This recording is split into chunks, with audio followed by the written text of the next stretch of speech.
हिंदू शास्त्रों और वेदों के अनुसार यह सृष्टि एक अनंत चक्र है जिसमें जन्म और मृत्यु निरंतर चलते रहते हैं। जीवात्मा अमर है, उसका कभी नाश नहीं होता, केवल शरीर बदलता है, जैसे मनुष्य पुराने वस्त्र त्याग कर नए वस्त्र धारण करता है। गीता में भगवान श्री कृष्ण अर्जुन को समझाते हैं कि आत्मा न जन्म लेती है और न मरती है, वह केवल कर्मों के अनुसार शरीर बदलती है। जब तक जीव अपने कर्मों से बंधा रहता है तब तक उसे बार बार जन्म लेना पड़ता है। वेदों और उपनिषदों में कहा गया है कि मनुष्य का जीवन उसके संचित कर्म, प्रारब्धा कर्म और वर्तमान कर्मों पर आधारित होता है। जो भी अच्छे या बुरे कर्म हम करते हैं वे ही हमारे अगले जन्म का आधार बनते हैं। उदाहरण के लिए, यदि कोई व्यक्ति धर्म का पालन करता है, दान करता है और सत्य के मार्ग पर चलता है तो उसका अगला जन्म उच्च कुल में या सुखद परिस्थितियों में होता है।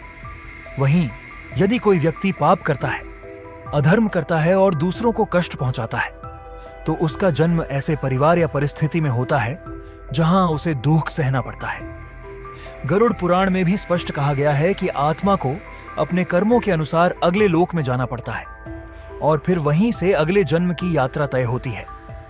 शास्त्र यह भी बताते हैं कि मनुष्य बार बार जन्म इसलिए लेता है क्योंकि उसने अभी तक मोक्ष प्राप्त नहीं किया है। मोक्ष का अर्थ है जन्म मरण के बंधन से मुक्ति और परमात्मा से एकत्व। जब तक आत्मा अज्ञान और मोह में बंधी रहती है, जब तक वह माया के चक्र में उलझी रहती है और परमात्मा को प्राप्त नहीं करती, तब तक उसे पृथ्वी पर आना ही पड़ता है। यह संसार आत्मा के लिए एक विद्यालय है जहां हर जन्म एक पाठ है और हर अनुभव से आत्मा सीखती है। वेदांत कहता है कि यह पुनर्जन्म तब तक चलता है जब तक जीवात्मा अपने सच्चे स्वरूप को नहीं पहचान लेती और यह नहीं समझ लेती कि वह परमात्मा का अंश है।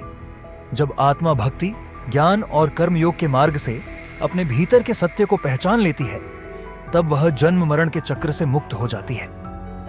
शास्त्रों में पुनर्जन्म के कई कारण बताए गए हैं। अधूरे कर्म, अधूरे संकल्प, अपूर्ण इच्छाएं, अधूरी साधना और अधूरी सीख। यदि कोई आत्मा किसी जन्म में कोई लक्ष्य पूरा नहीं कर पाती तो वह अगली बार फिर उसी को पूरा करने के लिए जन्म लेती है।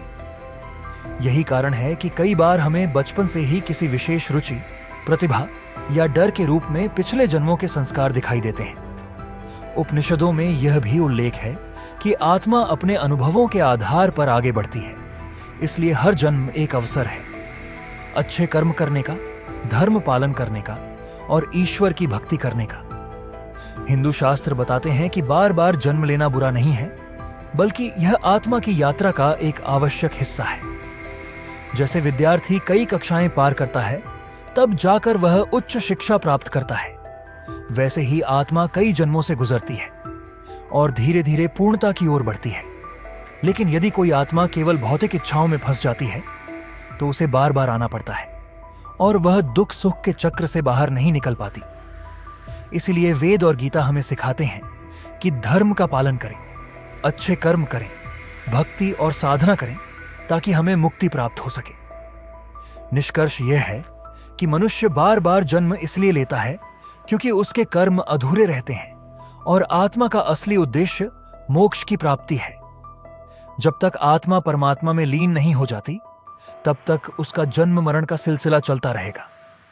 इसलिए हमें यह जीवन व्यर्थ नहीं करना चाहिए, बल्कि हर जन्म को एक अवसर मानकर अपने कर्मों को श्रेष्ठ बनाना चाहिए ताकि अंततः हमें मुक्ति मिल